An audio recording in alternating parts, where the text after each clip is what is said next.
All right, I'll let this go live. I'll let it connect and send out notifications and everything before I actually start really talking and getting into stuff. Um, yeah, I just felt like I needed to do a short stream just to like get some of get some of the ideas and thoughts out there. Um, it definitely is going to be just a short little stream, not nothing huge. Just me kind of throwing the thoughts out there of all this.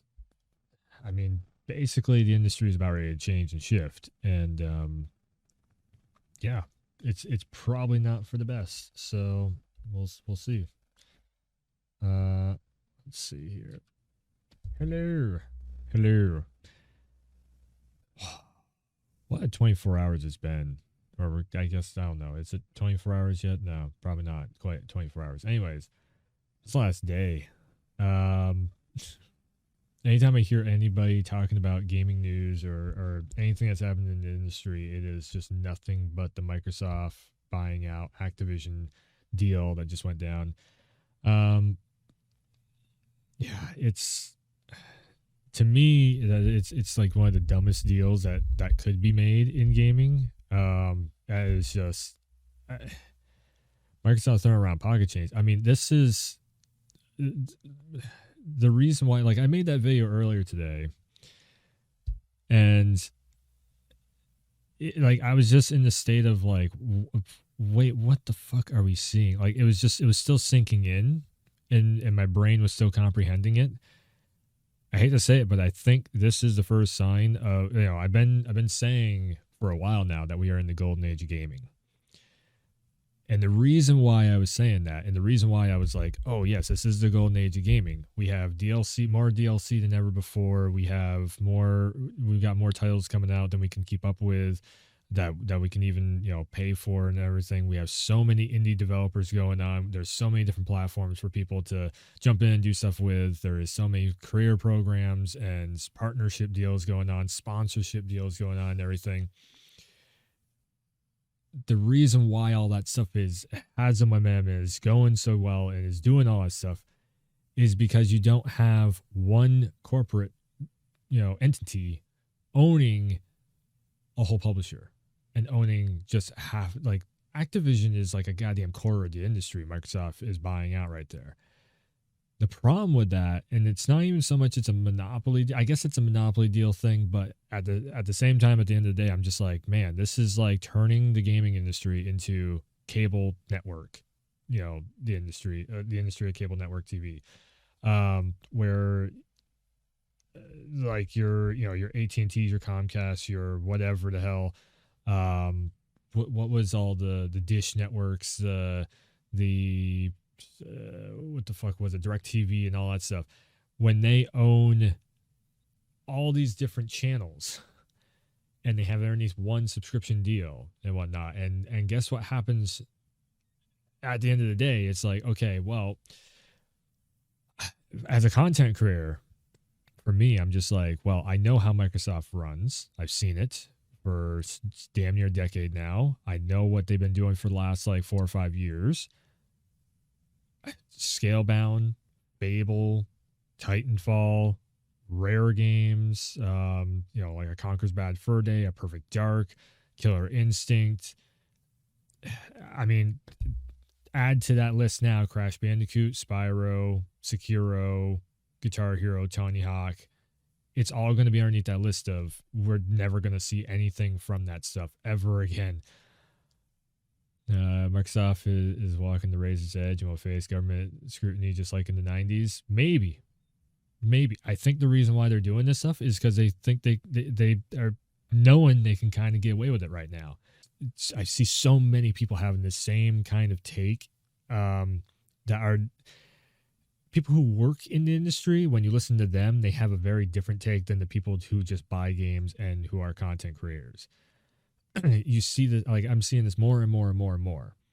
The take is that Microsoft is somehow helping the industry by doing this, basically, like roughly what the take was, and Sony is just arrogant at this point. That line right there, Sony is arrogance, especially right now that people can still have that mindset on stuff of Sony being arrogant.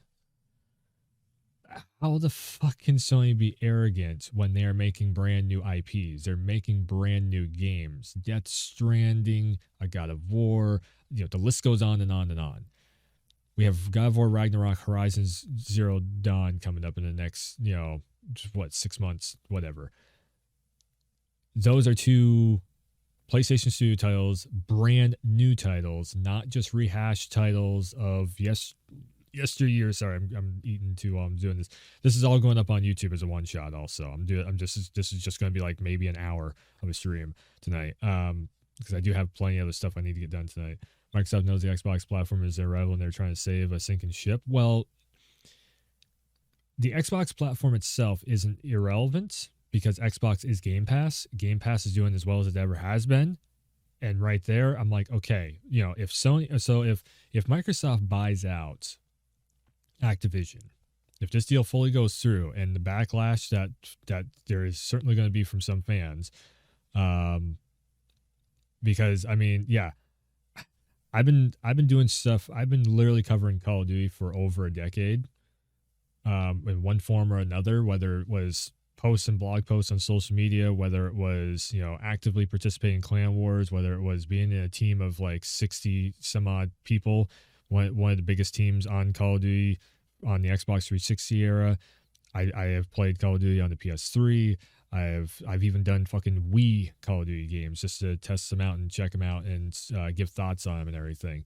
I've done videos, plenty of videos. You can go back on my YouTube channel and see just like there's like 3 different major series that I've had on my YouTube channel over the years. And to me, I just feel like after Modern Warfare 2 remake, Modern Warfare 2 remake, reimagining, whatever the hell you want to call it, comes out, I feel like Call of Duty's done for me. I don't feel like playing that game on the PC because I'm not like, I don't care to run an Xbox. I have no problem with the Xbox platform itself. And this is where people will probably take my words out of context here. I have no problem with the Xbox platform and Microsoft itself. I don't agree with their practices and I don't like how they are running businesses and doing their thing. I don't agree with it. I don't like it. But if there is a game that actually gets put out that is underneath the Microsoft Studios banner, I'll load it up on the PC. And hell, if it's Crash Bandicoot or something, fuck it. I'll grab this controller, plug it in, this PlayStation fucking 5 controller, or PS4 controller, plug it in, and boom. Now, for me, this is a hard hit because it's like I also have been for years pushing for Crash Bandicoot and Spyro Dragon because I grew up with those games. I love those games. I got a major passion for them. I got a lot of years of history ever since fucking 1996. I've been pushing for new Crash and Spyro games in one form or another. And now it's just like seeing that is like, I have no faith in Microsoft to bring anything new out of those games. Those games are going to be Crash Bandicoot Insane Trilogy, Crash Bandicoot 4, Spyro Ignited Trilogy, whatever. If they finalize Spyro 4, we don't even know if that's going to actually happen or not. We'll see now. It should happen because that Spyro 4 was in contract before this acquisition happened, so it should still get made. I'm pretty sure it's more than 3/4 of the way done at this point. And to me, it's just like all that hard work down the drain. It's totally just taking wind out of my sails of like, okay, let's make another Crash Band. Oh, Microsoft owns it now. As soon as I heard that news, that's exactly what popped in my head. Rare Games, Killer Instinct, Titanfall, whatever the hell the case may be. Now, Titanfall, that's a different situation. I will give it that. Titanfall was basically like put on the sidelines before Microsoft came along. Okay, sure. But anything that is Xbox Live Arcade is pretty much gone, except for the games that were made. Those are on Game Pass, so somewhat. There's only a few of them on there. Like I said, a new Perfect Dark. I think they're making a remaster of a Perfect Dark or something is in the makings. Sure. It's going to be a remaster. Are they rebooting that series? I We'll see. We'll see.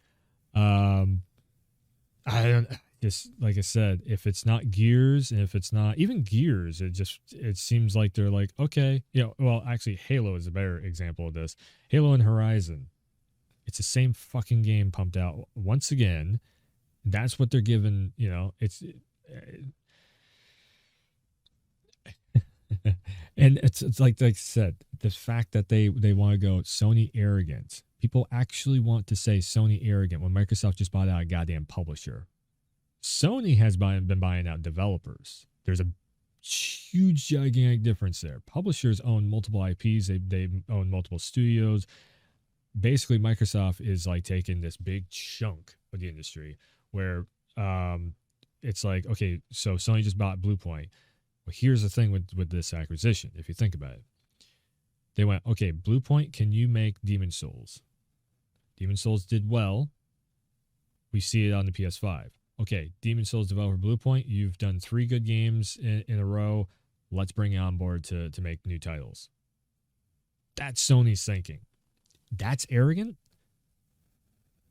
You're going to tell me that's arrogant over top of Microsoft going, okay, this whole thing that has esports connected to it, that has fans' hopes and dreams connected to it and everything. We're going to buy the whole goddamn thing. So now the real question is what is Sony going to do? Are they going to end up buying out a couple publishers? And I think the biggest one that everybody's looking at, and it was very interesting that Jeff Keighley, good old Jeff Keighley, he posted up a earnings call. Yes, this right here. So he posted this up. Wondering about other big companies that could be acquired. Here's who remains. Market caps. EA 38 billion. I see Microsoft would probably be the first one to, because they've already partnered with Microsoft on different stuff. Take-Two, I don't see doing anything. They're going to stay separate themselves. Nexon, no clue. Bandai Namco, don't see any. They're not. There's no way, unless there is one hell of a deal, because they've already been screwed in the past by stuff. Ubisoft definitely will stay separate. Konami doesn't give a shit about making games. They could actually get bought out. Konami could get bought out by Sony or something, because Konami still owns the license rights to Metal Gear Solid, and Kojima would love to work on Metal Gear Solid again. So there is, I've been saying, like, Konami, there's a connection there that Sony could possibly try and grab something. Does Sony even have the capital to buy a publisher? Absolutely. Have you seen how well the PlayStation does? On top of PlayStation, do you see how well the games sell? Do you see how well the fucking PS Plus sells and the PS Now sells? Like, Sony makes fucking bank, man. Like, don't get it twisted. Sony makes fucking bank just like Microsoft does. On top of, and that's only just one part of their sales. They have so much more fucking capital in that. The real question is, so here the bigger question is not does Sony have the capital to buy a publisher, is does Sony Japan want to buy a Western company or a Western publisher? So that's why I'm like, I could see these. Nintendo would buy Sega. I would 100% say Nintendo would buy Sega, no problem at all. These 3 right here, I could see Sony eyeballing. In all honesty, those 3 right there would still be half the price of the $70 billion that fucking, not even half the price of the $70 billion that, like a quarter of the price of what Microsoft just paid for Activision. And they could make their money back tenfold with Square, Capcom, and Konami. They reboot Metal Gear Solid. Final Fantasy sells like crazy. And goes back to being, so Final Fantasy would go back to being, Metal Gear Solid would go back to being a PlayStation exclusive. Square would have Final Fantasy bringing that back to being a PlayStation exclusive. Capcom Resident Evil would go back to being a, yes, that was a PlayStation exclusive. And Devil May Cry would be a PlayStation exclusive. Possibly even, boy, that would really screw up things for Monster Hunter Rise on Switch, because Nintendo and Sony barely ever talk or work together. They don't like each other at all. But Monster Hunter would probably come back or being exclusive. We'd probably see Monster Hunter World a hell of a lot quicker. Dragon's Dogma. Capcom makes a lot of big hitters. Plus, also, Capcom could probably put out we'd probably get Resident Evil 4 VR over on the PlayStation VR 2 or PSVR or whatever. Like I said, there's a lot that makes sense if Sony was to buy out publishers. They don't do publishers, though, really. They only do developers. Like I said, Bluepoint and House Marquee and fucking, oh God, what the hell was the other acquisitions that they made? God damn, they made a few of them. Like, okay, now, if you're going to say Evo as being a publisher, no, Evo's not a publisher. Evo's an event. That is a event run by gamers for gamers. That is a tournament scene. That is very different than a publisher. So, yeah, that was a huge acquisition, but that's like if Microsoft bought out E3, which at this point, why the hell not? Because that's the only one. Microsoft's the only one that shows up at E3. Nintendo and Sony backed out a few years ago. Now it's all Summer Game Fest, basically. Yeah. So that's, like I said, EA, Take-Two. I mean, maybe EA, but Microsoft just did $70 billion. I don't think EA's going to be doing shit. Like, you ain't seeing shit of EA. Not getting bought out or sold or any of that stuff. Take-Two either. I don't see Microsoft. I don't think would have a vested interest enough in buying Take-Two, but at the same time, I don't think Take-Two would have a vested interest in being bought out, because they have Grand Theft Auto. They have all their sports games, all the sports titles and everything. They have like the Mafia series. They have Borderlands. There's so much shit that Take-Two has. Anything that is 2K related. Anything that's Rockstar related. Remedy games also. Shit. I'm pretty sure they are Take-Two. If I'm not mistaken. Right? Remedy. I always have to look this up, and then I'm like, oh yeah, that was right.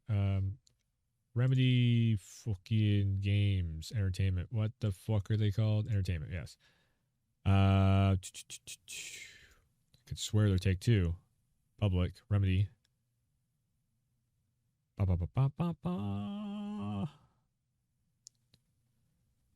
Based in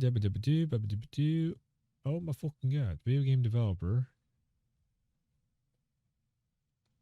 Did they go technically indie or something? Create a game. I guess they're just their own third party then. But yeah, it's like I said, my biggest concern with all this stuff isn't so much the console exclusivity. You get a PlayStation, you get a PC, you can do everything. And having Activision published games over on the PC, easier to mod. You know, if they're on Game Pass, then cool, you can get them for a low cost. If I really am like a stiffler about PlayStation controller support and buttons and everything, I can either look up mods that puts PlayStation symbols into the game, or stop it, phone's making my fucking thing go off. Or I can just plug a PlayStation controller, and have that same look and feel as a PlayStation. That's not the big deal. Like I said, it's games getting made in the future, and also, like I said, if one of these games that Activision makes is not profitable, it's gone. If Call of Duty has one bad year, it's gone. That's how Microsoft works. If you think any other way, you're kidding yourself. We've seen it so many fucking times. Now, the other point of that, like I said, is them hitting the big red button to greenlight a project. Because everybody's like, oh, Phil's going to do great wonders. Phil Spencer is going to do... It's not up to Phil Spencer. It's all these corporates up here that Phil's down here, right? Okay, so you got Phil, you got Larry Herb, you got fucking Anna over there and whatnot. They have this whole boardroom over top of them that's trying their ass off. Would you stop it, phone? For fuck's sake. Microsoft has always pulled the plug on something when it's close, turn immediate profit. Yeah, if it doesn't turn immediate profit. Pre-order sales, too. Pre-order sales are going to be, I bet, like Microsoft corporate watches pre-order sales. When Halo Infinite didn't have a lot of pre-orders to it, guess what happened? Microsoft got fucking like, Mixer. I'm not quite sure what the hell happened with Mixer, because I think they were turning a profit, but I think they just dished out more cash than what they were turning a profit on, because they figured if we pay somebody like a Ninja to come over with fucking a $10 million contract, then we're going to make it tenfold, because his viewer base is going to jump right over to Mixer. And, even though there's like barely any like sub perks and there's barely any community emote stuff going on, there's barely any in jokes and everything. I'm not saying Ninja's a good streamer or anything like that. I'm just saying, like, Microsoft bet that his viewer base, I don't give a fuck about Ninja. Ninja's a little prick is as much as I know about him. The stuff that I'm not gonna go into Ninja Pokey. That was an example of Mixer doing that. They did a couple different streamers and none of it panned out, and Microsoft ended up losing money in the end, I'm pretty sure. I would think Microsoft probably lost some fucking profits off from that, because basically, if not, they broke even because the profit just didn't get a return. Like, their investment did not get a return. They invested in content creators and nothing came of it. Well, the problem is, you need to invest in the content creators made by the website that's made by content creators, not your own shit. I streamed on Mixer. I actually did a couple streams on Mixer. The quality of the video quality and audio quality was actually top notch on there. You could stream at 4K on that damn thing if you wanted to. That was cool. The problem was, you're literally, if you stream a PlayStation game on Mixer, you're down here in the list. Microsoft games are up here. PlayStation, they played favorites on, they're an Xbox partner or whatever. Whoop, they get the instant extra viewership. You can't do that. You have to have a free, a free market when it comes to all your viewership and everything, basically. You can't play favoritism. It's just like, as much as I don't like the hot tub streamers and everything on Twitch, they make a shit ton of money. I get why Twitch doesn't ban them all and take them away. They do make a shit ton of money. Do I want to see it on my page? Not really, but I can drop it and clear it out if I want. Whatever. So yeah, it's just like I said, it's anti-competitive practice, and that's actually another point of like, Sony is not competitive. It's like, no. Sony doesn't want the industry to be competitive. That's what it was. That was the take. I'm just like, you do realize we have PlayStation games on the PC, right? More competition? Okay, sure. Then Microsoft goes and buys that goddamn publisher, which we know there's. Why would you buy a publisher out and not make the games exclusive to your platform? That's just business 101. Like I said, my biggest problem though with that is it's not about competition. It's about making it so, I have all these games on Game Pass now. Older titles have already come out on Game Pass. If they come out with a Spyro 4 and it's on Game Pass night one and Game Pass is like $5 to check it out, sure, I'm going to do it. Fine. Fuck yeah. Launch night. Cool. Let's load Spyro and jump into it. I have no problem with that. If it runs like dog shit on the PC, I'm going to have a problem with that. If my PlayStation controller doesn't work with Spyro, that's the proper way in my brain of playing it, because I've been doing it since fucking 98 with Spyro? 95, 96, 98, something like that. I want my PlayStation controller to play Spyro with. I've been doing it for fucking 20 some odd years.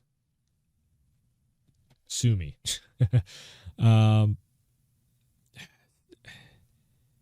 Now, here's another spot that I actually didn't cover in the Let's Talk video, just because my brain was going to mush seeing all the reactions to what was happening. So you look at Game Pass, look at PlayStation Now. Game Pass, once again, this is a third-party takeover. Okay, Microsoft is jumping in on third-party studios with Activision acquisition. Activision acquisition. Trying to say that 10 times fast. What that means is they're buying out Activision just so they can have all the third-party titles, not PlayStation Studio titles, but they're going to slap their PlayStation Studios logo over top of it. We already know this and call it their own now. But those third-party titles, it's just like they did with ZeniMax. And then all of a sudden, Doom, you load that up and it's like PlayStation Studio. You didn't even make this game. The next Elder Scrolls, PlayStation Studio, Bethesda ZeniMax. It's whatever. They own World of Warcraft. Just think about that for a second. World of Warcraft does huge numbers, but it's not exactly hugely relevant. Somehow it does huge numbers, but nobody talks about it. Everybody's like, World of Warcraft, whatever. Now, Valorant, on the other hand, I hear a shit ton of people talk about that. Call of Duty, all the time. Warzone, absolutely. Fortnite, sure. League, people starting to talk about that because they had the show. The Arcane show brought that into people's focus. Hell, it brought into my focus. I never gave a shit about League of Legends. Like Valorant took over the CSGO crowd. World of Warcraft basically took over by now. Basically, League is starting to take over World of Warcraft. I feel. No, actually, no. Final Fantasy 14. World of Warcraft's an MMO. Final Fantasy 14 has taken over World of Warcraft easily. They had to stop selling that game because there were so many damn people buying. Also, I've seen a little bit of World of Warcraft and I've seen a little bit of Final Fantasy 14. I think Final Fantasy 14 just has a broader spectrum of storytelling and everything. Again, it would be, that's the funny part though, if Sony bought, if they bought Square, it would be literally World of Warcraft versus Final Fantasy at that point. Is that competition? Sure. Are we going to see anything new be made out of that? Well, on Sony's side of things, we'll see FF16 be made. Cool. On Microsoft's side, they'll probably put out an expansion pack for World of Warcraft. That's how these two businesses are working. I think this whole deal goes to show that what I was saying before about Xbox is more subscription based, where PlayStation is trying to push the industry forward technology wise. This just is another example of it. Microsoft, again, they want something to pad their Game Pass so people go, oh, there's a bigger library. Look at this huge library. Oh my God, there's so many games. There's so many titles. The numbers are huge and giant. Oh my God, I gotta get Game Pass. Sony's over here going, hey, look at this brand new thing that we have that's never been done before. Granted, there's one title on Game Pass that Microsoft can boast that with. Look at this. We've never done this before. That's Microsoft Flight Sim. It's the only thing that's really pushed the fucking industry forward some.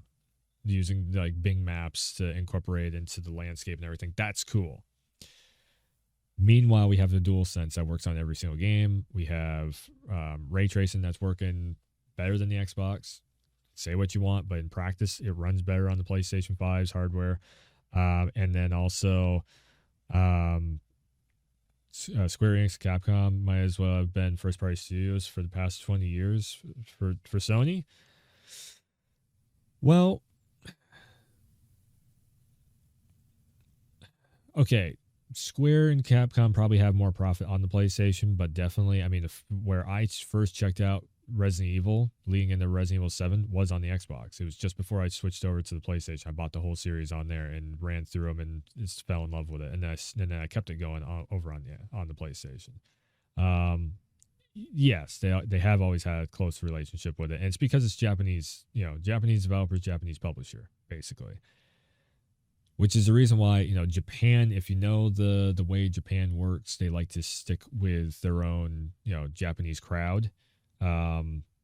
So it's just like fighting games, like if your fighting game is made over here in the US, like a Killer Instinct, Japan doesn't give two shits about it. Harada might be the first one to. I think it's Harada. It's Harada or Sakurai or something. Whoever is doing the business stuff over at Bandai Namco, they're the first ones to really give a shit about Killer Instinct because it was American made. It was Xbox Live Arcade. It was made over in fucking SoCal, or was it San Francisco or was it Bay Area, or was it SoCal? I can't remember now. But yeah, if I could, like, plenty of people. I mean, Matt Booty worked on getting Killer Instinct made to begin with, and Matt Booty is one of the leads of Xbox now. Do you think that? Why is my video player cutting out? Damn it. But do you? Xbox has been an abysmal failure in Japan. Well, of course. I mean, Japan is Nintendo country. Like, you probably thought I was gonna say PlayStation country. No, Japan is like arcade Nintendo country. Even the PS4 and 5 have been like lower numbers in Japan. PlayStation has had their main business source in America and EU. Yeah, smartphones. Yes. They do also have a pretty big arcade scene over there too, of fighting game players and everything.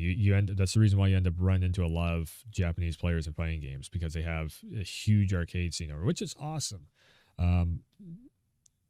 Also the reason why most of your fighting games come out of Japan. Problem is their netcode. Their netcode is made for Japan. Mobile gaming too is a pretty big source, but the reason why, I mean, if you can't afford a Switch, then you play something on your phone, and that's basically all I hear about Japan. Sega is still making arcade hardware in Japan. Yeah, I mean, that's, there's a lot of companies making arcade hardware in Japan. America just doesn't give a shit about arcades as much as they used to. We would have it over here also. Just cold hard fact of it. I hate to say it, but that just is. But yeah, man, like I said, we've been in this golden age of gaming where it's just, we have so many different developers, indie studios, publishers working with one another to do crossovers and this and that. And I just feel like it's like, oh boy.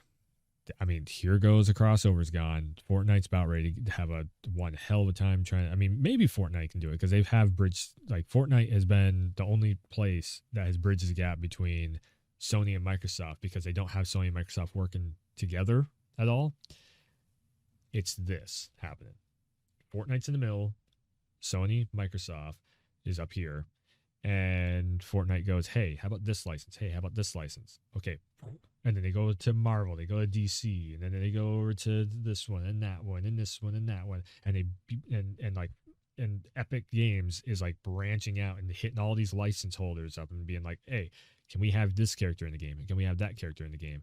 And then the next thing you know, on the storefront, you have Kratos, you have Master Chief, you have Spider-Man, you have Batman, you have Predator, Alien, you have, Men in Black, you have fucking Bad Boys in there.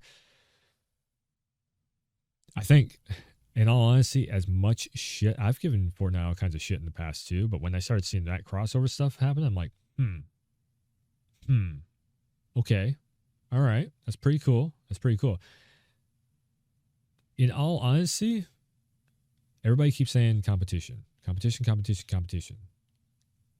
it's a competition. Crossover. Fortnite does fucking numbers almost bigger than Warzone. How? It's got all the characters in it. It's crossover stuff. Fortnite is the Marvel vs. Capcom of shooting games.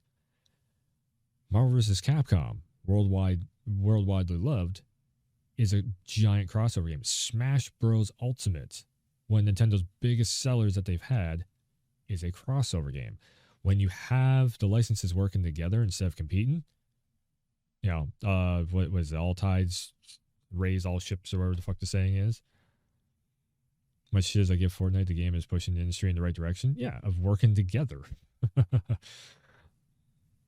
It's insane. It's the fucking dreams come true having Marvel vs. DC in Fortnite, or Alien versus Predator in there. I mean, well, we've seen Alien versus Predator, but you know what I'm saying. Like all these different franchises working together, shooting at each other, sure, competing in it, sure, but still, it's like, it's just like having Assassin's Creed, which is a definite Canada, French Canadian company, work with Japan, with Square Enix, with the Assassin's Creed Final Fantasy crossover. That's awesome. That's awesome seeing. I would love to see Deus Ex and Cyberpunk have a crossover. I'd love to see fucking God of War and Assassin's Creed crossover with all this Ragnarok stuff happening with both of them. Spider-Man crossing over into another Square Enix game of Avengers is really cool. It's really cool seeing it. Still holding out for RoboCop in Fortnite. RoboCop is a possibility. NRS worked with it with MK11. Like I can load up MK11 right now, and well, I'd have to download it, but you know what I'm saying, and actually run a match playing as RoboCop. He's there. Ed Boon did it. And again, what happens when you have Rambo, RoboCop, Terminator, and what was the other one? The movie characters and such in MK11. It becomes one of the biggest selling MK11s of all time, or Mortal Kombats of all time, because they're working together. Microsoft and Sony buying out the industry and not working together. We just got over the fanboy wars and the console wars. Well, not fanboy wars, console wars. Console wars turned into fanboy wars. We're just barely getting out of the whole console, my box is better than your box. Welcome to it all over again. Microsoft just gave the Xbox fanboys all the ammunition that they can hold in their little pocketbooks of, I have this title and I have that title on Game Pass. Okay, so their older fucking nostalgia box for the win. Yay.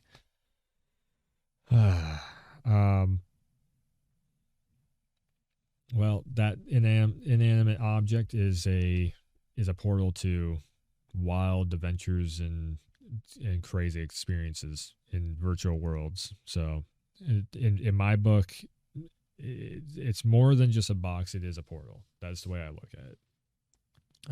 A lot of people go, oh, you don't look at games, you just like simulations. You don't like video games. I'm like, well, I like simulations, but it's like, if I'm playing a simulation, my PlayStation, my Xbox, my whatever, my PC, anything that I'm playing on, that is it teleports me into that. If I'm playing fucking Madden or something, I am on the field as a football player at that moment. I have to learn how to play football. I have to learn how to make the throws. I need to learn how to make the touchdowns. If I'm doing a WWE match in the virtual ring, games for me are an escape from reality. Some games are. Some games for me is like extending reality. I could never be in sports. I got a busted ass knee and a really bad back. There's no way I could do sports. I'd love to step foot inside of a fucking WWE ring. I'm a giant wrestling nerd. Loved WWE for years. There's no way it'd ever happen. I wouldn't be in the right place at the right time ever, I don't think. Unless I blew up big on Twitch and YouTube. But it gives me, my PlayStation, my Xbox, whatever the console is, it gives me that portal to jump into the virtual ring. If for that time I'm I forget that the controller's there, my brain's doing it, I'm inside that virtual ring. That's amazing. It's like you're plugging into the Matrix. That's why the Matrix is my favorite, movie series. It reminds me so much of gaming, and gaming keeps continuing to get into the Matrix realm of possibility with MMOs, virtual worlds, and PlayStation Home, VR chat, this and that. It all cycles into that. Cyberpunk is a world you can get lost in. Yeah. I mean, that's and the crazy thing is, that is a portal to visit Cyberpunk. Then I can take a portal to visit God of War. Then I can take a portal to visit Assassin's Creed Odyssey, or those lands. Like all of a sudden I can I can teleport myself into Fortnite, shoot somebody in the face with a shotgun, and turn around and teleport into a garage and play car mechanic. That's the beauty of gaming. When we have those portals locked off from each box because of all this goddamn, buyout stuff. I think that's the best way I can put that. Damn, that's probably the best way I can put that. That's the reason why. And, it's cool going back and revisiting the old stomping grounds of the old games and everything, because again, to me, it's not a video game. It's a portal to doing a virtual, thing over here. That's the reason why when there was a certain wording that they used in that, where is it? Where is the fuck? Oh God, I gotta open up like 12 different tabs to get that damn. Where's that damn Microsoft? Right here. There's a certain wording that they used on here where a lot of times PlayStation will say you're going to have an experience like you've never had before with DualSense. You're going to have an experience of stepping in the shoes of Kratos.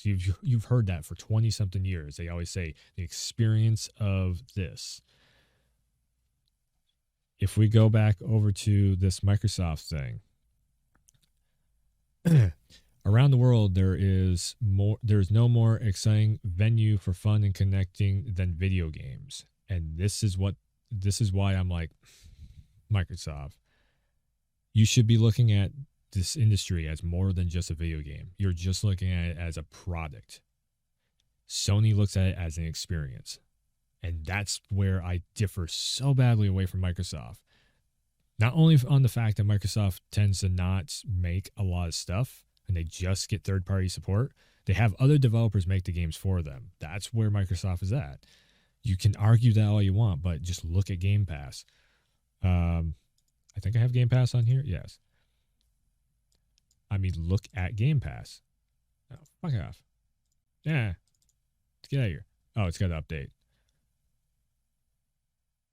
Just give it a second update. This is the Microsoft experience. Okay. Pretty sure third party, right? Brink Box Studios. Take the first one, for example. What is this? Brink Box Studios. Indie developer? Brink Box Studios, Software, Toronto. Nobody Saves the World. In Toronto, company was founded in 2008. I mean, it's not Microsoft Studio. It's third party. Okay. Let's see here. Definitely third party. BioWare. Indie. I think this might be a Microsoft Studio. Annapurna Interactive. No, I don't. Annapurna was just bought by somebody. I forget who just bought them.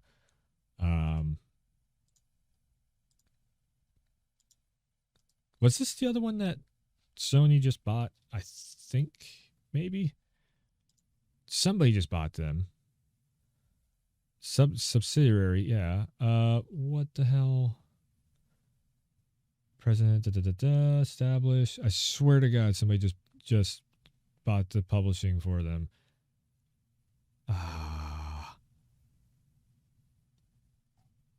Maybe it wasn't Annapurna. It was one of these. It was one of these. God, there's been so many deals going down. It's hard to keep track of everything because like fucking Microsoft does one deal and then fucking and then Sony buys Evo and then fucking Microsoft buys Activision. It's like, fuck, man, trying to keep up with everything. That was apparent from the original Xbox. Use off-the-shelf PC parts. Well, I mean, you use what you can do. You use what you can use to make the games work, and that's a big thing. Actually, there we go. All games. This was third party. This was actually on the fucking PlayStation before they end up buying them out. Focus Home Interactive. They bought the license rights or whatever. I think. Or Plague Tale. No, I'm thinking Hellblade. My bad. Hellblade was bought now. That was the one. Third party. That's EA. God, now I'm trying to like think here. So this is more or less an indie title. Again, more or less an indie title. Third party, which also indie titles are third parties. EA, which technically, I mean, Microsoft is damn near owning EA. But like I said, that's if they wanted to buy another company, I would see them buying EA. Have Activision and EA underneath the same umbrella. Jesus Christ, think about that. All this Call of Duty versus Battlefield drama over the years, and if they ended up underneath the same umbrella of a PlayStation or of a Xbox Studio, fucking fans would be ripping. I mean, it's about, to granted, Battlefield doesn't do much nowadays. It's all about like Star Wars Jedi Fallen Order. I mean, look at Anthem. Arc third party. Yeah, all these are pretty much, except for like Astroneer, I think is a maybe Microsoft. What the hell is actually a Microsoft Studio in here? Other than the obvious. That's Remedy. Dark Alliance is third party. God, these are all, well, these are technically PlayStation Studio titles now because ZeniMax. Technically, okay, these are all PlayStation, Xbox Studios. God, I'm so used to saying PlayStation Studios because that's all we see. Xbox has always been known for the first-person shooter console. I mean, you say that, but then you have this one here that was a major player. That's definitely not first person. It's a cover-based shooter.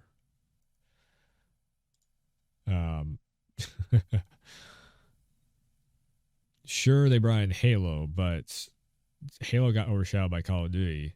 Then Gears came along. It was like, oh, fuck. Okay. Cover-based system. Cool. Plus, also, Halo pretty much got overshadowed by Mass Effect, too. So it's like, shit. Yeah, definitely third party. That's NRS. I mean, like, the biggest games that they have on here, that's Square Enix, BioWare, EA, which is no, this is not Xbox. They haven't bought out EA. Again, EA. Halo's irrelevant at this point. Well, it's more relevant than Gears because they've just had a release of Halo Infinite. So people have been talking about Halo. When was the last time you heard something about Gears? Without looking it up, what was the last Gears that they came out with? Was it 5? Was it 6? Was it 4? I actually liked Gears 5, so I can remember it was Gears 5. But yeah, like Quake, like third party as fuck. I mean, come on. Like I said, all this stuff that's on Game Pass was made outside of the Xbox umbrella, if we're being honest here. And they just bought the license rights to throw all this shit on here. And like I said, that's what you're going to end up seeing, is the Activision titles is going to be added to this list. That's all they're doing.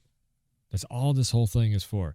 Are we going to, I mean, the best thing that could possibly come from this, which is also really funny to think about, is World of Warcraft could come to the Xbox. Candy Crush could come to the Xbox. Yay. And it'd be underneath Game Pass and you'd be able to play it day one. The Bungie magic isn't there. I definitely felt it on Halo 4 when I started playing through. I'm like, man, this is, but also the tail end of Halo 2 and Halo 3 are good. Halo 1 is just like, didn't age well, really. Halo 4 feels a lot like it's trying to do a new take on Mass Effect, like 2 roughly. And I have no idea about Halo 5, but everybody just hates fucking Halo 5. 343 doesn't know how to make a Halo game. What have they made outside of Halo? Actually, I keep trying to remember that stuff, and I can never remember what the fuck else they made. 343 Studios. Oh.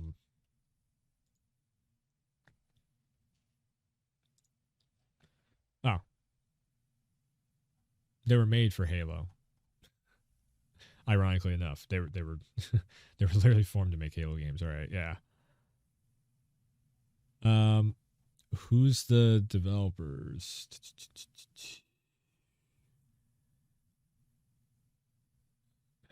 corporate VP Phil Spencer to be expanded into a Reclaimer saga. Contract with Mega Blocks. Manufacture a toy lineup. It's marketing merchandise, which is fine. Studio is responsible for Halo series, headed by Bonnie Ross. Bonnie Ross helped found studio. The studio that we work on. Subsidiaries.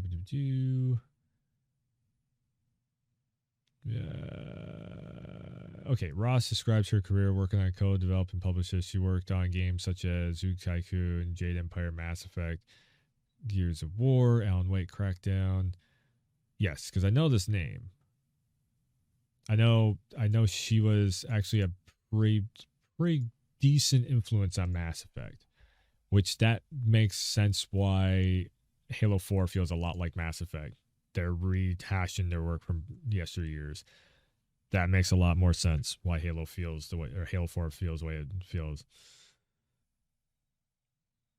Everybody doing their Microsoft Activision Blizzard research. This is more or less like kind of a rant, if anything. I mean, I know the ins and outs of all this shit, and it's just like yes, she was in the credits of Mass Effect, absolutely. Again, I just feel like it's what's the premise of the rants? Just how, as a content creator, I am just like, I am feeling so so let down by this in an instance, because it's like I know for damn sure, as I've said, probably too many times on this stream, I know for damn sure we're never seeing Crash, Spyro, or anything that is like a adventure game that is not a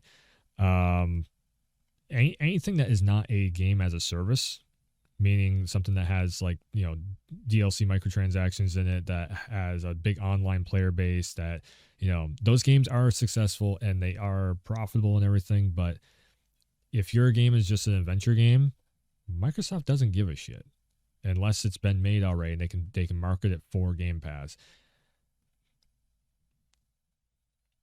Can blame lazy people for that. In all honesty, I kind of blame the people that were boycotting Activision, which is another big thing I was thinking of too, which I almost forgot to bring up and mention. I think a part of the reason why, I think part of the reason why this deal went through so easily for Microsoft is because of the fact that all the stuff with Bobby Kotick, and then so the CEO and his buddies are partly responsible for so much bullshit happening with developers leaving Activision, and them just like running people out of the industry overall, because they're making like terrible work environments for people. And Microsoft literally sells a deal with Kotick for like $400 million. They're like, you're going to leave the company and we're going to pay you to do it, $400 million, instead of just kicking his ass out. Basically, I think there was a contract there where it's just like, okay, if we want him gone, we have to pay him $400 million. It's in his contract that he set up probably years ago. They paid it. He's going to leave after whatever amount of time. Couldn't keep playing WoW because of the shit they were pulling. CEO gets his golden parachute and escape. Yeah, absolutely. It's the business. That's the way stuff runs. Welcome to corporate. Now, if we get better management on stuff, say Call of Duty goes into a better direction because of it, cool. But it's still not gonna help profits. Your diehard PlayStation fans are not gonna go for it. If they go exclusively, like Call of Duty it's probably going. As soon as they announced the California lawsuit, I mean they've had so many fucking lawsuits at Activision, it's ridiculous. For backdoor money. If people think this wasn't in the works for years, people are blind. Exactly. That's another big one too. I I would say this deal is probably in the works for the last 2 years, roughly. When all this, because we've been hearing stuff about, some deals and stuff, and also if you pay attention, for you pay attention to the esports league players and everything. There's a lot of them wanting to retire out of Call of Duty and go to other games and do other leagues. I was wondering, I was seeing it happening. This one's saying I'm retiring from Call of Duty. That one's saying I'm retiring from Call of Duty. I'm like, what the hell's going on here? Is the E League just really bad? Which I thought maybe it was just bad management on the E League part. No, they don't want to get sucked into the Microsoft bullshit again. The Call of Duty League has already seen Microsoft at work, and it was not pretty. Nobody was getting paid. I mean, people were getting paid more from Sony, and then the management and the leagues, screwed everyone over there. But at least Sony was, promoting and sponsoring the tournaments, and they were putting up cash for the players and everything. Microsoft wasn't doing shit. If anything, they were losing money on Microsoft, and now Microsoft buys out the company that they just got away from, and so now they're right back in the same spot again. It's like, fuck that. I'm going over to Valorant. I'm going over to fucking whatever, CSGO, if that's still a thing. Let's bring back Overwatch, with the Chinese stuff. I mean, Activision, every company has ties to China one way or the other. It's Activision isn't exactly siding with the Chinese shit. If CCP, if that's what you mean by that. Activision has a Shanghai studio, sure, but that's Shanghai. Like, Shanghai doesn't have anything to do with I don't want to get into Chinese politics because everybody just has their own viewpoint on that. And yeah, like, Shanghai is not part of CCP. If you actually look it up and look into it, they are outside. They are the Republic of People's China shit, whatever. Activision doesn't have something to do with the Communist Party. They have something to do with the Republic of China, which is a very different thing altogether. Sure, the CCP ever heard of Taiwan? Well, sure. Yeah, I mean, the fucking CCP has been trying to take over everything. They try and use Tencent to do it too, and it's like, it's the reason why I'm not buying fucking, and I will not cover the Black Myth Wukong, because Black Myth Wukong is being partly funded by CCP, whether people want to realize that or not. Well, TikTok has two separate things now because they half sold TikTok off to a American company, I think it was, and then the other half is, so there's two versions of TikTok now. You have the worldwide TikTok, and then you have China TikTok. There's two very different companies at play right now with that. It does make you wonder too. How well does China work with Microsoft? Will you see? Because China does bring in a ton of profit. God damn, yeah.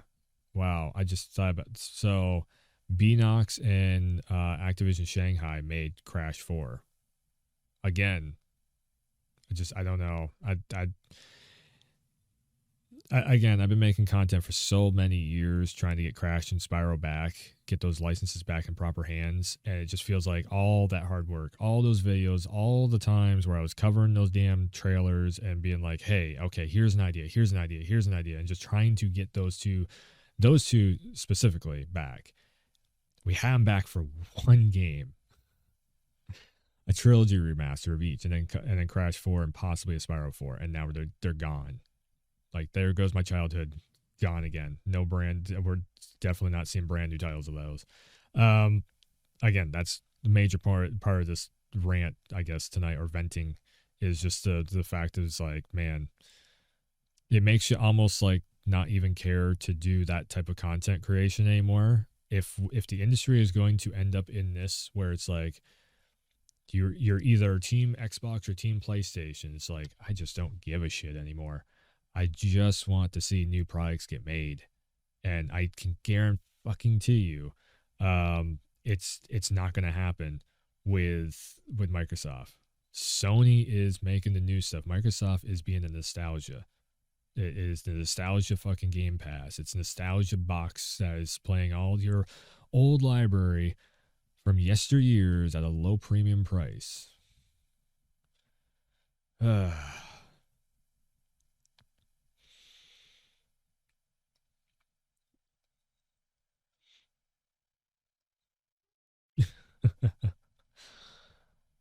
Ah, man. With seal DNA, you get a kiss from a rose. Anyways, that's about an hour. Yeah, it's like I said, I'm probably just gonna throw this up as a one shot on the YouTube. Just wanted to come on for a short stream and just get some thoughts that I had in my brain rattling around that like I had heard some stuff in the stream, and I'm just like, man, if that's the way people are taking this, as like Microsoft buys out a publisher and it's going to help the industry by putting those games on the Game Pass for a low price. It's like, well, first of all, if you don't buy the game at full price, guess what's happening? You're not funding the developers, you're not funding publishers or anything. Every single developer that I've heard talk about Game Pass, if their game is on there, and they don't see, it's just like PlayStation Now. Also, if you're playing a game on PlayStation Now, buy the game if you like it. Like, fucking give the profit. Same with music and movies, and there's a reason why the gaming industry is more profitable than both of those. But that's one of the reasons why we see certain indie titles actually get a sequel, because they throw their game onto Game Pass, and if it does well on Game Pass, then, and again too, this brings back to the point of that I made in other videos of like, this is going to be in one way, this is kind of good having the stuff on Game Pass and PlayStation Now. In one way, it is, because it's almost like our pocketbook is easily, or our funding when we buy something, it's easily filtering out the shitty games. So then we only have the games that we like. Now, the problem with that, the major problem with that, is something like, okay, Cyberpunk. Cyberpunk's a prime example. Word of mouth gets around, nobody buys Cyberpunk.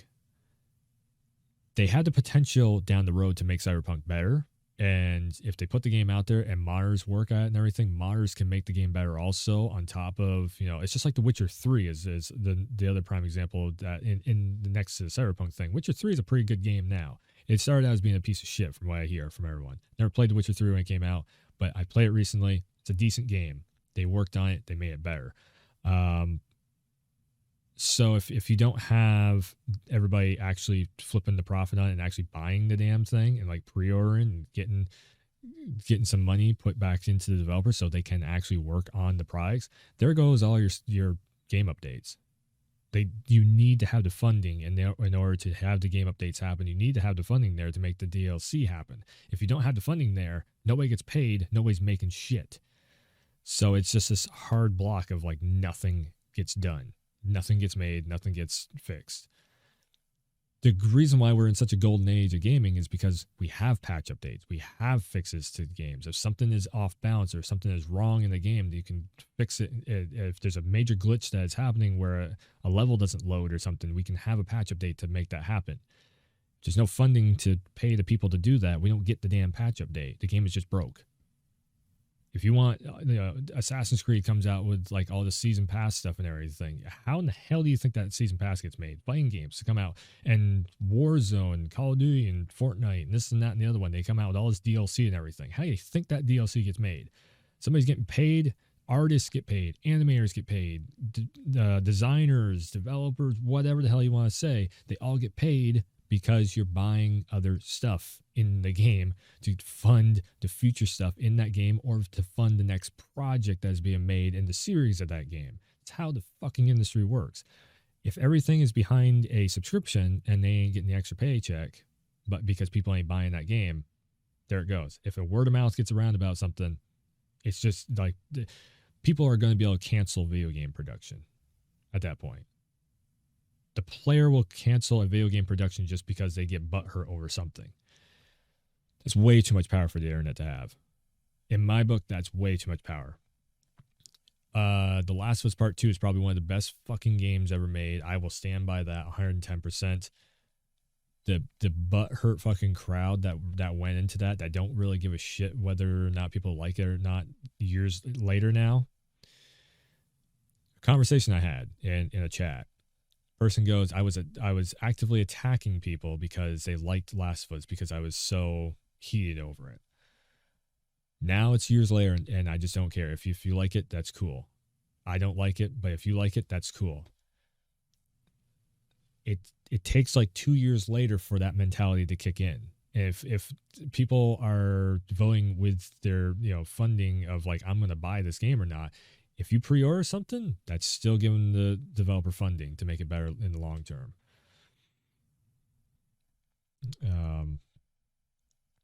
Urban Terror Baron CS for the Serbia, but Serbia with Half-Life. Yeah.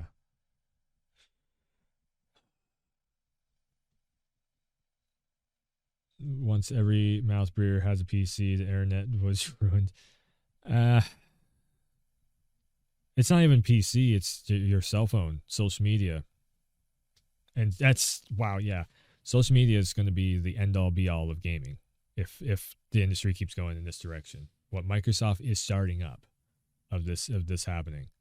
And it's part of the thing. Mike Bissell was actually saying this on the Play Watch Listen podcast. He's like, he's an indie developer. He doesn't have huge budgets, and that's one of his biggest. He was saying that's like one of his biggest things that he's worried about is that the music industry, what happened there, of like, oh well, you didn't sell well, so you're gone, you're out of contract. Now you owe us, basically. And he's like, he was worried that that's what the gaming industry is going to turn into, and I think it's going to be similar to that, but it's going to be, like I said, the whole thing of this one person that works on the development team said something, pissed off people on the internet, now boycott this whole thing, and now this game is gone because they don't have the funding enough to make it. Because of one person said this, and it became an internet trend. Cancel that project, cancel that game, boycott the game, basically. Boycott the game. Oh, well, we don't have funding enough to make the next one. That's where we're heading. And as a content creator of me making videos on YouTube and streaming games and everything, that just to check them out, and I'm liking everything. It's like, fuck, it makes me question if there's a future in this. If that's the direction that we're heading, I don't even know. I don't even know if I care to. I don't want to deal with all the drama shit. I want to see people being, excited and hyped. I want to see when that trailer drops at an event or something, everybody's, oh my God, I didn't know that was coming back. It's bad enough we already have leakers and rumor mills going around that destroy the mystery. Are we going to see this? Are we going to see that? Are we going to see this? And then when that fucking thing drops and that logo hits and everybody, oh my God, or they see that character that they know and love and that they've gone on those adventures with, they've gone to that portal on whatever the hell system that they're doing, and they've gone on that adventure and they've had those times, they have those memories, and they see that character, boom, there's this hype, that there's this moment of just, oh, it's pure joy and fucking excitement. I miss that.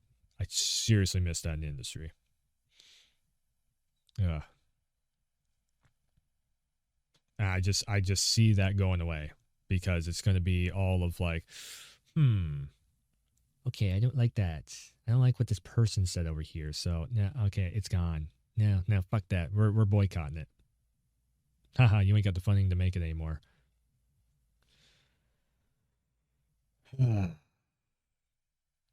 Sony's the only one focused on innovation. I've been saying this. Microsoft is trying to turn the industry into a subscription service, and Microsoft and PlayStation is like, okay, if you come over here and work with us, we'll give you VR support. You come over here and work with us, we'll give you DualSense support. We'll give you ray tracing. We'll give you, funding to make your dream project a reality. That's what Sony's been playing off from, and it's working. We get some fucking epic stuff happening. The only thing we really haven't gotten from Sony that everybody has been like worldwide clamoring for is Bloodborne fucking remastered or Bloodborne on PC or something. And there's a reason why that doesn't happen, because they fundamentally kind of fucked up the way the game is made. They tried to link the gameplay to the frame rate, and is like that's the ass backwards way around to go about it. It was an accident. It was like straight up an accident from software. It can be fixed. It's just going to take a lot of money and time. They'd have to rebuild the way the game engine runs. It can be done. It might also already be done. Who knows? But From Software is just being busy because they're working on new projects, which is a new game, which people want. It's called Elden Ring. It's a little game called Elden Ring. You might not have heard of it.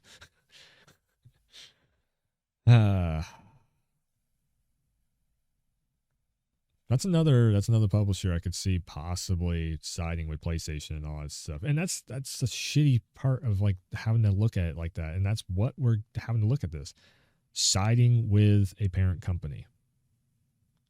We had this back when fucking it was Nintendo versus PlayStation. Then it was Xbox versus PlayStation. Now it's sort of being PC versus PlayStation also. Does the game work better on PC? Does it work better on PlayStation? And of course, it's going to run smoother on the PlayStation because it's built for fucking custom hardware that's in the PlayStation. It's not made for the same processor that you have in your PC is not exactly the same processor that's in your console. It's a custom made chip that's in the console versus an everyday use chip that's in the PC. It's the way the hardware is made, just like a GPU unit. Also, it's a custom made GPU unit that's in your console. Those games are made for that custom hardware to push the game engine, as far as they can take it. Microsoft is blamed for a microtransaction problem that's been plaguing the industry. Everyone, the first party titles is written with microtransactions. I mean, PlayStation has them also. It's like that's the thing. Microtransactions came from when we had DLC. And really, Microsoft and PlayStation came out at the exact same time. When I could buy a new weapon or new skin or whatever. Hell, I remember back on the Xbox 360 and the PS3, you could get free game trailers that you would download onto your hard drive because they didn't have like YouTube, or they didn't have the video integration on the dashboard. So you would download the trailer onto your hard drive and watch the trailer. It was like 400 or 500 megabytes. I remember that shit. I totally remember that shit. Back when we had the blades on the dashboard on the Xbox. The horse armor meme. I remember fucking on Call of Duty when the first time they came out with a duck fucking skin. I'm like, why is there ducks on a gun? What the fuck? And now we have in every fucking game that there is. So it's like, like I said, DLC microtransactions. Everybody jumped in on that shit. Yeah. So, yeah, like I said, the point of this rant is just me venting, basically, of like, shit, where is this industry going? We've been living in the golden era, and people have been complaining about the golden era even. So, fucking, if people think things are going to get better with all this fucking Microsoft buying this, Sony buying that, it's just going to split things apart to where you can't have crossovers anymore because, well, is this game owned by Microsoft or is it owned by Sony? Okay, so this Sony owns this and this and this. Like, that's where you're going to get your crossovers. If Sony owns the license rights to this, and this, and this, you're going to have these crossing over, but you're not going to have it crossing over with this side over here. It's just like, when was the last time you seen Mario crossover with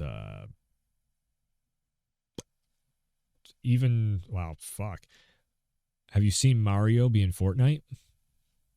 Nintendo doesn't like working with people. Nintendo is more notorious than anybody working with people. It's fucking Nintendo hates working with anybody. Hell, half the time they hate working with their own fucking like content creators that are lifelong Nintendo fans. They hate working with them, and sometimes they even hate working with their own fucking developer studios. Which is why you barely see anything get released for Switch.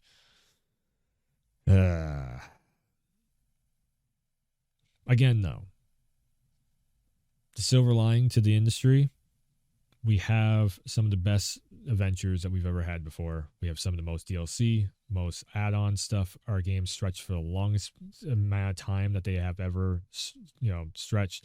They look the best they've ever looked. They sound the best they've ever sounded. The biggest problem that we're running into is this. Again, too, I was when it comes to PlayStation having exclusives, and that was another thing that people were bringing up. Well, yeah, it's Sony fanboys hate exclusives when it's not on their console. I would love to see how Halo tries to run on PlayStation. I'd love to see how fucking Uncharted tries to run on an Xbox. I'd love to see the crossover happen. I would laugh like hell when, the system that it's intended to be played on is the better system that it runs on, of course, because it's optimized for that system. It's just like, the PC player base is like, PlayStation games, we can run that no problem at all. And then there's frame rate stutter. Like, it's not the same hardware. You guys don't realize, like, how shit is made. There's certain, RAM limitations and VRAM limitations. And like every one of these boxes has different limitations and different aspects that you don't even fucking think of. You have to fix one thing, 10 other things break. That's game design. It's fucking hard to make a game. And again, I hate the word game. I hate the word video game. I really do. To me, it's like it's hard making these virtual worlds and experiences work. To make a Grand Theft Auto breathe, where the city is alive and actually going, that is a virtual world to me. That is totally different than just a video game. A video game is Galaga, Pac-Man, Pong. Though, like arcade stuff is a lot of times a video game. If you're going on a 2D platform going across, that's a video game to me. If you are literally in this world that you're walking through and there is fucking flowers flipping and you got the fucking sun out and you're in this virtual environment and everything's alive and the world is literally breathing as you're walking through it, that's a virtual experience right there. It doesn't matter if you're in VR or if you're using this right here disappears. Why do you think we have DualSense and this and that and the other thing? Xbox, I know you guys don't really know what the hell a DualSense is because you don't have anything like that in your controllers, but it still applies. The controller disappears. If a game is doing its job, the controller disappears and your brain is just connected with it. You were literally in the Matrix in a sense. And that is the beauty of gaming. Not exclusivity deals, not fucking Microsoft buying this or PlayStation buying that. Also, the beauty of gaming, Evo. PlayStation bought Evo to bring it back to, the granddaddy spectrum. Evo is literally the WrestleMania of fighting games. Have an Evo, and when you see competitors kick the shit out of everyone, and is the final two people up there, that's a really cool thing to see. Especially if it's an underdog, and the underdog is up there, and they're getting ready to beat that other person's ass and get that championship. That's something that they've worked their whole life for. That's awesome. Who owns it? I don't give a fuck. That moment is grand. That is everything right there. That's what you compete for. This, bam, do it. Something like a Call of Duty tournament. Again, those teams fighting back and forth to one another. That's the moment. Unix operating system designed for specific tasks. Yeah, I mean, like I said, it's, you can't have the software work right if you don't have the hardware to go with it, and vice versa also, That's why third-party games run better on PlayStation. Well, PlayStation has technically the better hardware setup. They just have it dialed in better. Every time you see the data analysis come back on frame rate timings and stutters and everything, yeah, and that's what I mean. Like, they have it dialed in better. Optimization is key. Like, if you don't have good optimization, you ain't got shit.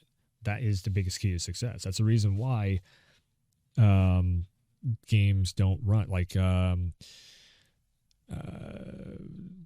trying to think. Anthem didn't run right on most systems or whatever because it wasn't dialed in correct. They didn't have time enough to do it. They were rushed to shit. on that game. Cyberpunk's another example. Fucking any game that doesn't work proper, and you see that, what was it coming out on? 12 different systems. Well, there you go. That's a lot of different settings and operating systems and setups. And, some people still run fucking 4:3 aspect ratio, a square box as a monitor. You never know. Your game has to run on all of it.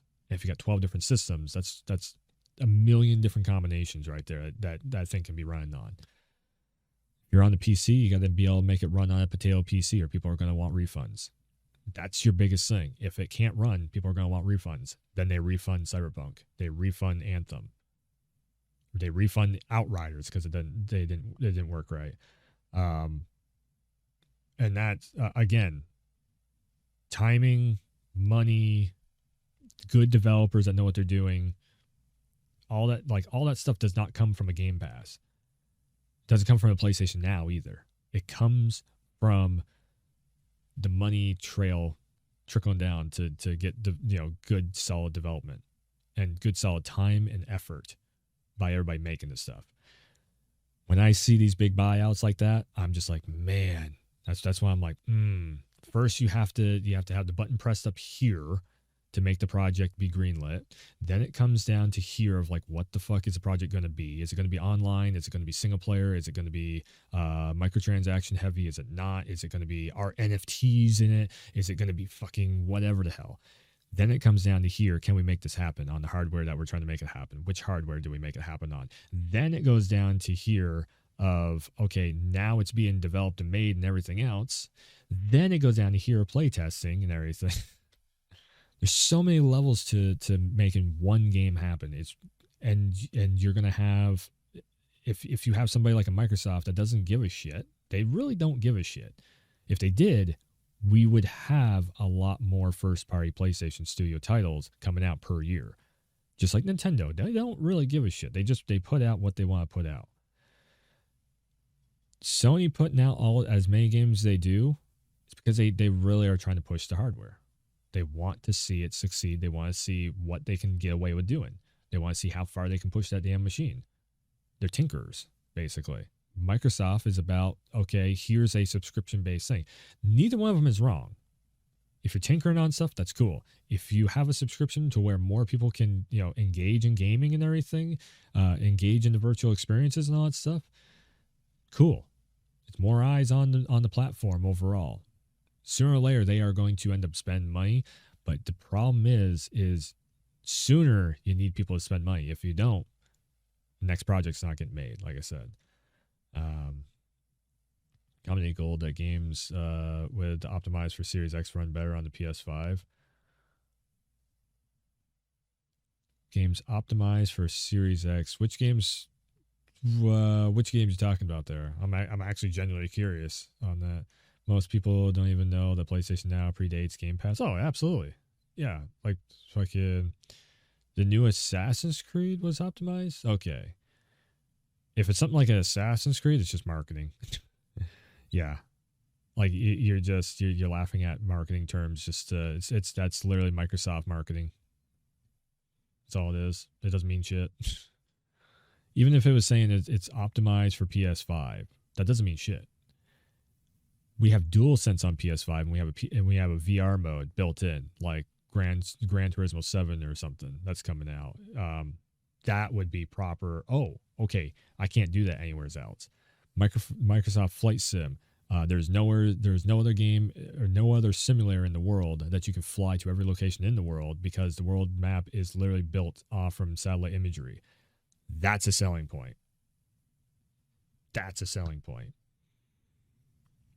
You can play your old PS1, 2, and 3 games on your PS4 and 5. That's a selling point. That's when I'm sitting there like, hell yeah, all right, you got me. I can't do that anywhere else other than this, like, legitly without emulating it or whatever. That's a fucking selling point. Fuck yeah, I'm there. I'm doing it. Industry buzzwords. It's just like 4K. Who gives a fuck about 4K? 1440p runs better than 4K does, if the system is optimized for it. PS5 doesn't have 4K. Oh, it doesn't have 1440p support. It only has 4K support, so it's better to run PS5 on a 4K TV.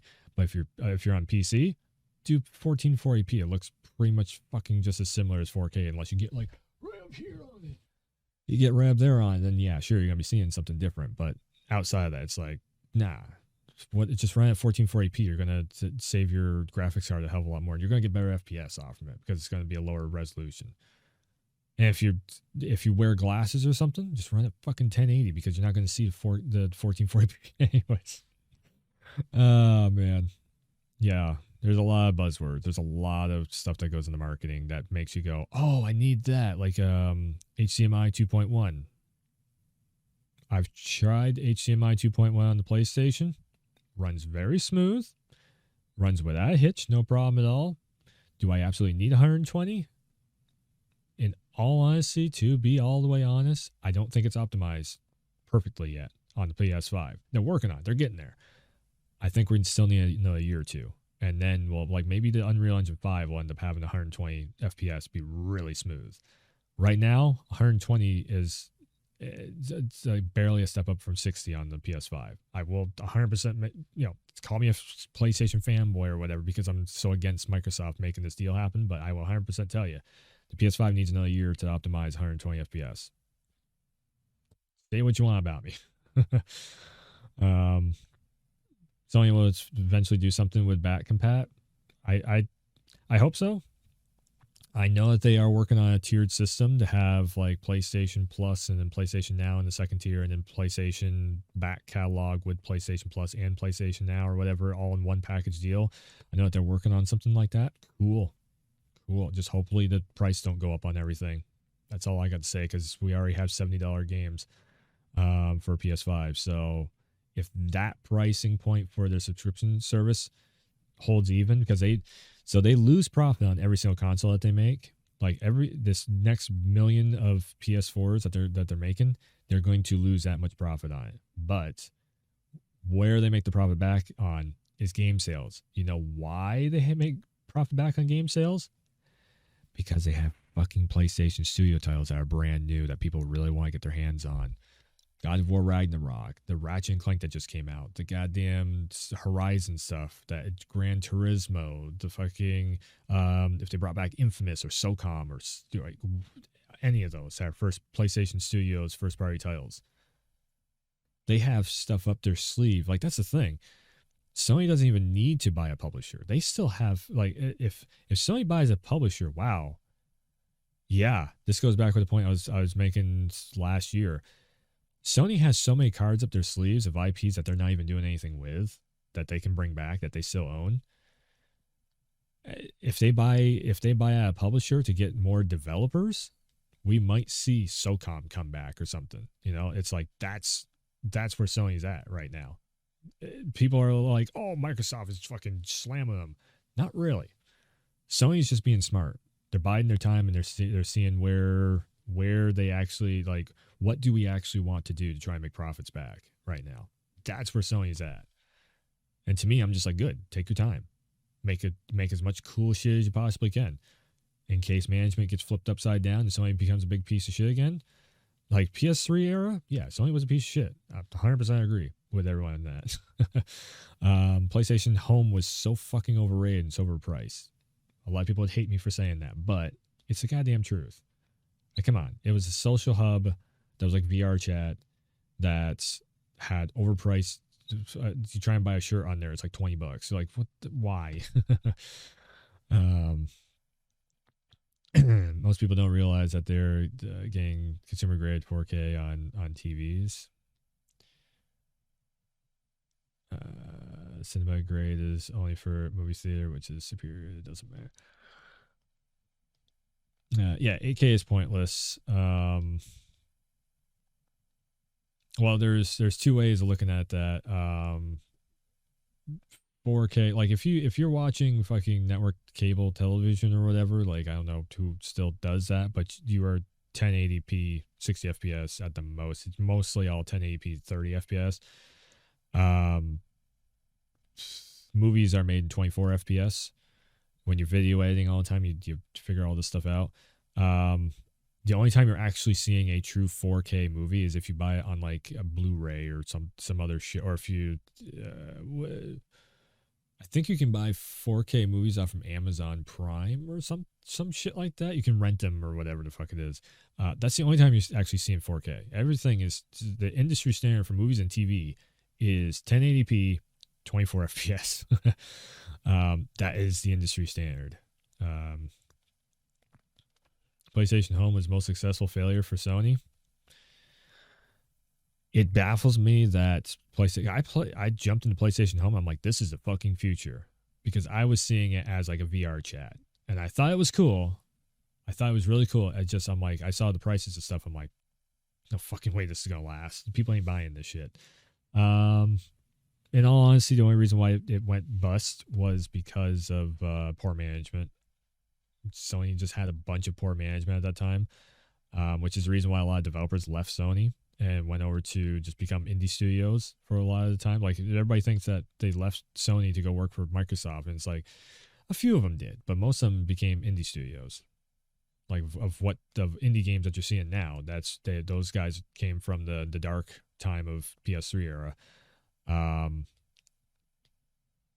It's funny because I had a PS3 for a while, got rid of the PS3, went over to PS4, and I was just like, okay, let's give this a try. Let's see. And then the Xbox 360 wholeheartedly had my attention. That was my main brand for probably roughly about 4 to 5 years. And then I saw the PS4, and I saw that they were coming out with different stuff, where it was like Quantum Dreams game with the Heavy Rain stuff. Saw Uncharted 3, I think it was, coming out at the time. Last of Us. New God of War stuff coming, of like trailers and stuff. I'm like, oh, that's actually pretty cool. Shit. And my rule of thumb, if there's 5 games on a console that you think are cool, pick that console up. That's the reason why I have a Switch sitting over here that has absolutely nothing else other than those 5 games on it. But yeah, if a game has 5, because again, you can have the hardware, but you need software to go along with it. If you don't have both, you ain't got shit. You have either a really powerful system with nothing to do, or you have a system with a whole bunch to do that's not very powerful. You need both. Yeah, Detroit Become Human caught the attention. The Horizon Zero Dawn sold me. I tell you also what made me just go, that's the final nail in the coffin was, again, I don't fully agree with having exclusives on consoles. I am in that ballpark of people. But having Final Fantasy VII Remake on PlayStation as an exclusive, I never even played it back in the day, but I saw how cool it looked, and I saw everybody going, oh, over it. I'm like, okay, all right. There was nothing over on the Xbox. When Gears comes out, people will get hyped, but they don't get excited. There's a difference between hype and excitement. If people are like, oh shit, that looks cool, that's excitement, I'd say. Hype is like, that's fucking hype. They are feeling it in their fucking soul. They like that. Yeah. And that's what people were just losing their shit over. The Last of Us, over Final Fantasy and God of War and everything. I'm like, fuck, I think it's time to go back home to PlayStation, because I still considered PlayStation to be home. It's just they didn't have anything there. PS3, like I said, was a dark era where it was just like, because I started on the PS1. Again, like, you go back a stream ago and you can check out me doing the PlayStation Classic stuff. Crash Bandicoot 2 was the first game I ever ran through. That PlayStation 1 controller was the first one that I was just like, the controller disappeared and I was just in that world as Crash Bandicoot. And it was like, holy shit, this is this is cool. And that will forever stick with me. Throughout everything I do gaming wise, that memory will forever stick with me. When that scene happens in Last of Us Part 2, I was just sitting there like, fuck, like I was in that room with Ellie. You feel that shit. That's the reason why it hit everybody so hard and everybody's so heated, whether they love it or hate it so much off from that. You're in that room with Ellie and watching Joel. And then VR takes it to a whole other level, which there is no VR on the Xbox. VR, like, you can't.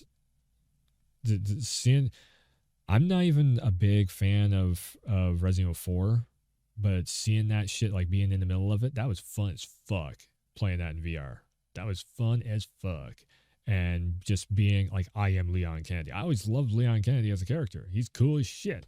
He's fucking awesome. He's got his badass leather jacket on, fingerless gloves and everything, and doing all that shit. Hell yeah. It's cool as shit, man.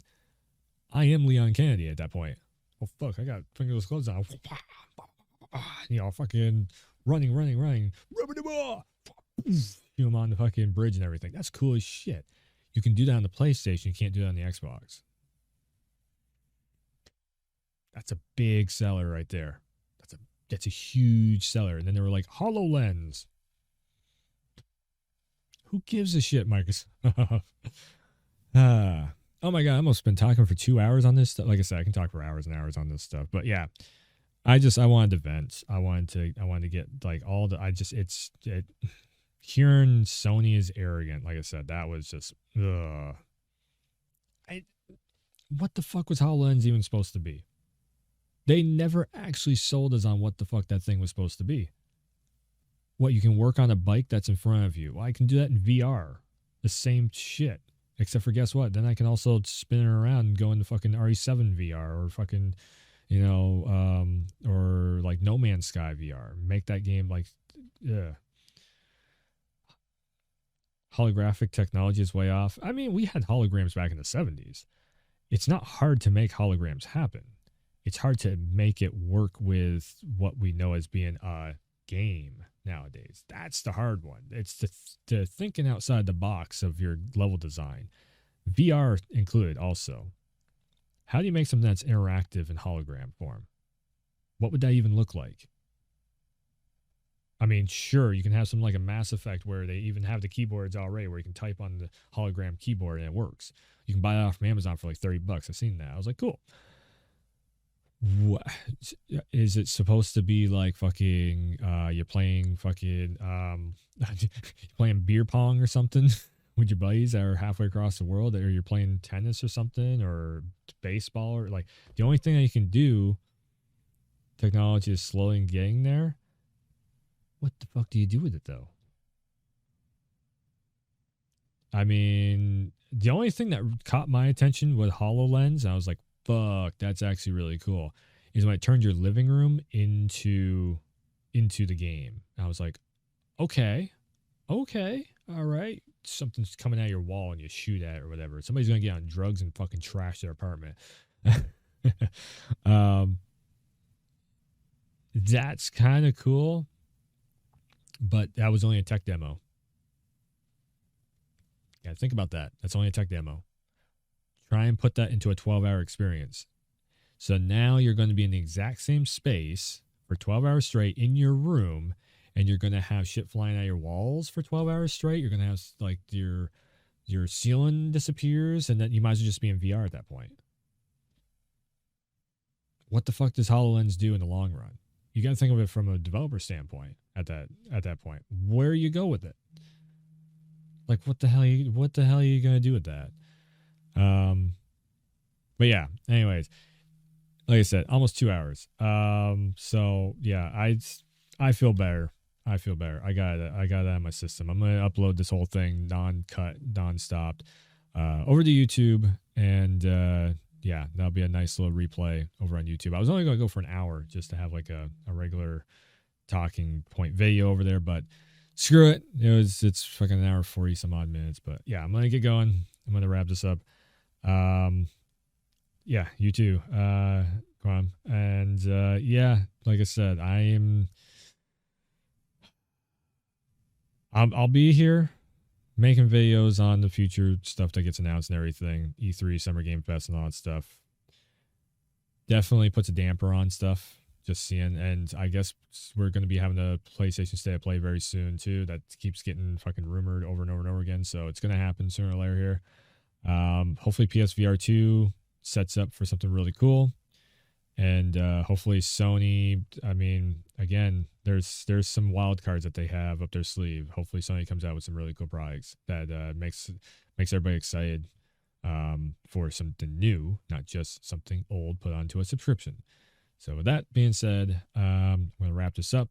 Go check out the rest of the, if you're watching this on YouTube, go check out the rest of the channel, all the Let's Talks and more, stream replays, everything. I guarantee you the rest of the Let's Talks are way smaller than this. I usually just make them like 12 to 20 minutes long, if that 20 minutes is a long one. But yeah, go check out the rest of the Twitch channel too for seeing other different stuff that I do, mod runs and everything else. Also, they're all on YouTube for the most part too. Anyways, thanks for everyone tuning in. So thanks for stopping by.